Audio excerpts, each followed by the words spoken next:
నమస్తే అండి. ప్రస్తుతం నేను నాంపల్లి నియోజకవర్గం రెడ్ హిల్స్లో ఉన్నాను. ఇక్కడ గత దశాబ్ద కాలం నుంచి కూడా గణపతి నవరాత్రి ఉత్సవాల్ని నిర్వహిస్తూ వస్తూ ఉన్నారు. శివాజీ యూత్ అసోసియేషన్ వారి ఆధ్వర్యంలో ఈ గణపతి ఉత్సవాల్ని నిర్వహిస్తున్నారు. శివాజీ యూత్ అసోసియేషన్ సభ్యులందరూ కూడా ఎంతో కష్టపడి ప్రతి సంవత్సరం ఇక్కడ గణపతి నవరాత్రి ఉత్సవాలు నిర్వహిస్తూ ఉంటారు.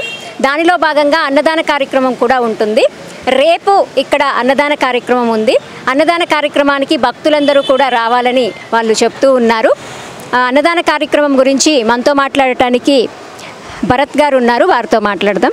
సార్, రేపు అన్నదాన కార్యక్రమం ఉంది, ఇక్కడ పెద్ద ఎత్తున చేస్తూ ఉన్నారు. దాని గురించి మీ మాటల్లో చెప్పండి. ఎందుకంటే రేపు అన్నదాన కార్యక్రమం గురించి తెలుసుకొని చాలామంది ఇక్కడికి వస్తారు కదా, అందుకే అన్నదానం గురించి వివరించండి.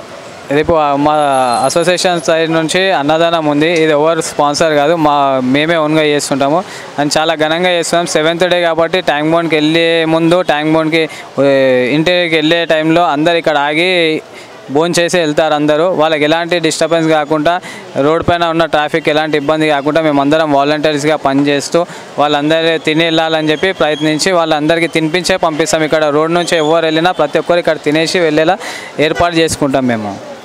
థ్యాంక్ యూ అండి. Thank you very much. రేపటి అన్నదాన కార్యక్రమం కూడా సక్సెస్ అవ్వాలని మేము కూడా కోరుకుంటున్నాం. ధన్యవాదాలండి. Please please please subscribe Kalyani all rounder YouTube channel.